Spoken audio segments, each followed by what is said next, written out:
the Fantasy Podcast. News, reviews, and interviews from the world of myth and legend. With your host, Oliver McNeil. Episode 7 of the Fantasy Podcast. Hello, I'm your host, Oliver McNeil. Now, this is an unexpected episode. I wasn't going to be doing one for a couple of weeks, but hey-ho, something happened which I thought I have to report on, and it's all to do about fairies. Now, as you know, I'm a fairy fantasy photographer, and someone contacted me and told me about a news article in the Courier newspaper, which is a Tunbridge Wells paper in Kent, about a chap who I actually know because I've interviewed him before for something else, called Harry Cunningham, and he runs a place called King John's Nursery in a place called Etchingham, and he discovered a letter from one of his distant relatives reporting about fairies. Now, what makes this quite interesting, it's a letter from, I think, 1740, or that's a date you can work out, it's fascinating because as you'll hear. So I caught up with Harry at an incredibly early time, about 7 in the morning, because we were meeting at a business meeting. And I sat him down and we had a little chat, and he showed me the letter as well. It looked very authentic to me. And, well, here we are. Hope you enjoy it. Have a cup of coffee. I had too many this morning. But do enjoy this little short interview.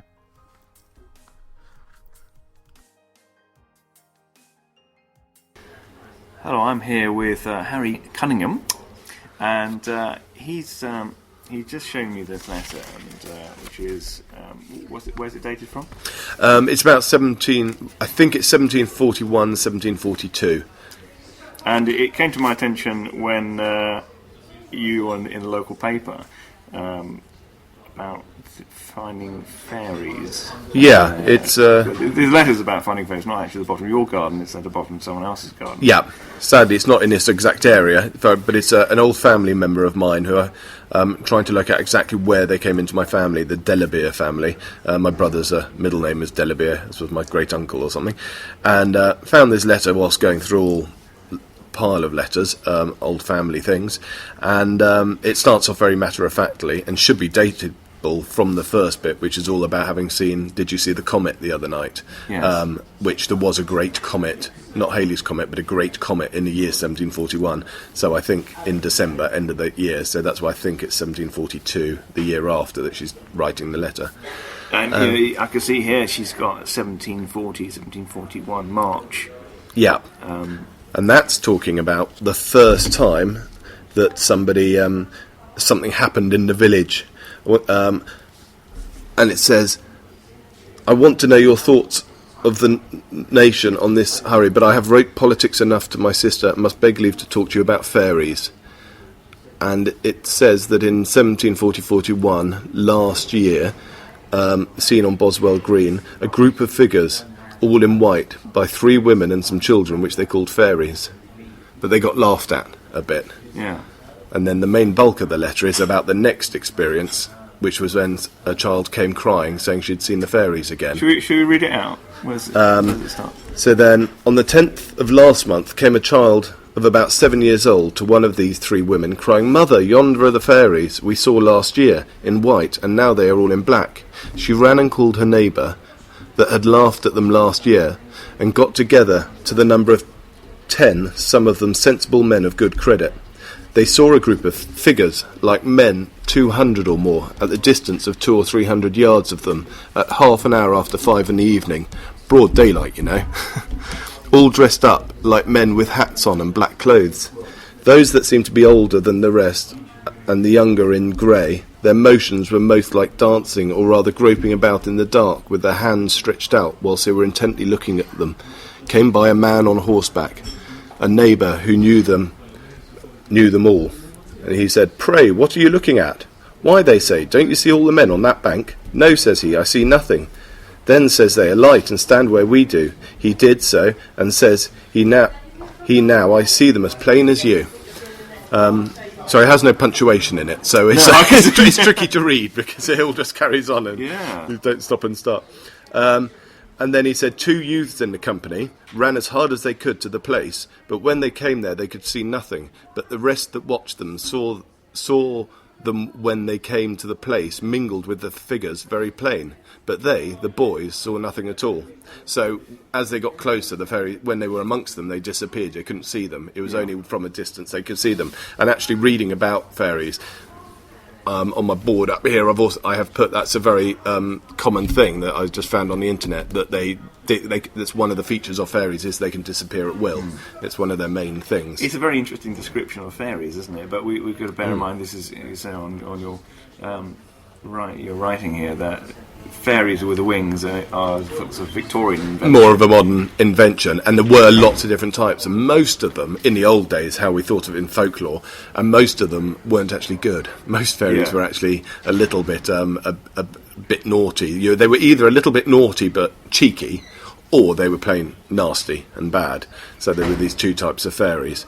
But then in the Victorian period, they evolved into always being quite lovely and with butterfly wings. But it is strange, seeing that many, and it sounds quite scary, isn't it? Yeah, People dressed up with hats and black clothes. Cakes. Yeah, it's not how we imagine fairies to be. No. And when this was put in the local newspaper last week, before I even knew the newspaper had been brought out, I had an email from someone from he was from the Fairy Investigation Society, which sounded brilliant. But he's actually a folklorist, doctor, a professor who studies folklore, and they're fascinated by it. And he says it is, fairy letters are not too, rare, quite uncommon, but there are a few about. But from this sort of date, really rare. There are quite a lot of Victorian ones, but this is 1740s. Yeah, I've never heard of one this old. 150 years before, most of these sorts of things are actually happening. Yeah. So it is. Fascinating in that case. And also, the lady it's from, if I've worked out genealogy right, which I'm not certain I have, but Catherine Huddleston, it's to Elizabeth Delabeer from Catherine Huddleston, and the only candidate I can find looking at all at the ancestry sort of thing is the wife of a vicar. So it's funny that this interplay between you wouldn't have thought the wife of a vicar to be anything outside of the Bible would be no-go to talk about, really, or think about. Well, sometimes fairies were thought to be the spirits of the dead as well. So, but not through Christian. No, exactly. So it would be fascinating if I can prove that that is the right person. Yes, and she had nothing to lose by. Well, she had a lot to lose by saying it. I would have thought so. I would have thought it would be. I don't know. I know. We think of vicars generally, thinking anything, especially when you're watching television, reading books, you think of vicars in the old days as anything outside of the Bible and church is blasphemy and witchcraft. Yeah. And for witchcraft, there were dire consequences. We're talking 1740s, they had bizarrely, when I was investigating this, I was minded of something else. I had an ancestor who was martyred, I've discovered. Oh, really? And he was burnt, one of the first people burnt at the stake, John Rogers, by Mary. And Bloody Mary. Yeah. And that was, 50, 100 years before. Wow. So we're burning people at the stake not long before this for saying maths in the wrong way. He just believed... all the Henry VIII stuff was, literally you believe the bread is the body of Christ or not, and suddenly you can get burnt for it. The place that the sighting was, it's near Solihull, isn't it? Yeah, that's right. Yes, in the Midlands. Have you looked up about the area? No, but the guy's been in contact. Said it's very. They haven't got anything. They haven't got. They've had. I think that he's said there is a couple of things in that area. He's obviously based in that area, and that's why he's taking particular interest. Yes. And he says, it's really unusual and very rare, and there's nothing like this for that area. What's the name of the actual place it was found? This is in Berkswell. Berkswell. Berkswell, in the green near Berkswell, near Boswell. Okay. So the Boswell is a bigger place, I think. Berkswell is Berkswell Green. I did actually find it on. No, I had a look the other night. Yeah. Could you not? I did find it. But it's not Berkswell Green. I found Berkswell. I couldn't find Boswell. Boswell. Green. Berkswell. I couldn't find Berkswell Green. It was Berkswell. It was a little village, and then there were various greens, and I think they've just changed name, Probably sort of thing. But there is a Boswell. Yeah, well, exactly. All been built over, Yeah. all been incorporated into the nearest. Been subsumed into the nearest town, probably. Yes. I can't remember. So how did you go about getting in the press? Did you approach them? Or? Yeah, I've obviously got an event going on because, and I went on the angle that I've discovered this letter, and I thought they might be interested, and I was even more interested in seeing if the press were interested because I want to do it's inspired me to do a fairy hunt in the garden because we've got this beautiful garden which lends itself to events like this. And I thought, well, got such a lovely thing, and lots of people I'm sure be interested in hearing about it, and lots of people might want to see it as well. So if I did an event about fairies, then hopefully lots of people would come out and they can see the actual letter and see what it's all about. And has anyone said, "Can we test the letter"? Have you had any? No one's actually queried it, which is a bit bizarre. But I suppose it's nothing. It's nice to think that it proves fairies, but it's not to do with that. Sadly, it's it'd be nice that to change something in the world, but that it proves fairies. But sadly, it's not it's not anything hoaxable because it's just saying that we think we saw fairies. But I can. But doesn't she's not saying that she saw them? She's saying it's a friend saw them, or yeah. It's all in the village, but it's people of good credit. And the other letter I've got from a Delabere, he was an MP for this area in Southam where this letter is sent to. So you're talking people of, high education and that sort of thing. But in the Victorian era, it was the people who were highly educated. I've done a piece here about William Blake, who was very into fairies, as was Arthur Conan Doyle wrote a book about the Cottingley fairies because he believed in it so strongly. In those days, it wasn't seen as... they were seeing it as a real possibility. It's only in modern, the last 100 years, we're suddenly so sceptical of everything that we and science has progressed so much. But there were so many unproved phenomena. The Jack of the Lanterns, the little wisps that come out of box where the methane alights, doesn't it? And they were meant to be the spirits of people who have been taken into the bogs. And you think, if you didn't know the science behind that, they are plain weird, aren't they? Just these little bits of coming out of water, bits of flames coming out of water in the middle of nature, especially in bogs, which are seen as historically through Celtic times and stuff has always been not religious. Can't think of the right word. Places where you would put in offerings to the ancestors. You would always, in Celtic times and throughout history, Bronze Age and stuff, you would always throw swords, metal objects, and precious things are always found in water because that's where you metal and fairies. I think it's iron. Which repels fairies. Oh, is it? I didn't know that. It kills fairies. Oh, so it might have been the reason. Behind that. Well, partly because they also kill man as well. Yes, swords and those weapons tend to be made of metal. Quite nasty damage. So since this letter and you've been in the press, and the fairy lot, have you had any other sort of people contact you?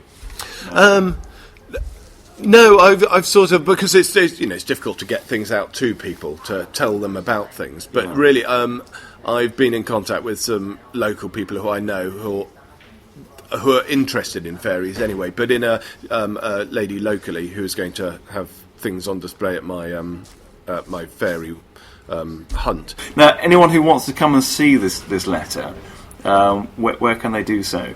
So it's we're doing our fairy hunt from the 20th of March to the 25th of April, so we're all through the Easter holidays. At King John's Nursery and Garden, which is a stunning garden, beautiful, very naturalistic sort of garden around a beautiful Jacobean house. And there will be for children going around the garden with a map looking for where the fairies live. If you're lucky enough to see one, you may not be lucky enough to see a fairy, but you'll certainly see you never know. And you don't know what you might see. And there'll hopefully be a few other things going on. As I said, this lady with her fairy-related things. I'll have the letter on display and more information about fairies. So hopefully it'll be lots of fun, especially for children. Fantastic. Thank you, Harry. That's a pleasure. Thank you very much. So, do you still believe in fairies? That's what I want to ask you. If you'd like to comment, you can find me on Twitter at @thefantasypod, and I look forward to your chatting on there. And until next time, where we'll be chatting to Peter Burrows about the Dark Crystal and Labyrinth, other fantasy things. I bid you goodbye, and until then, keep the fantasy alive. Thank you for listening to the Fantasy Podcast. Don't forget to subscribe. We want to hear from you. Find and follow us on Twitter at the Fantasy Pod.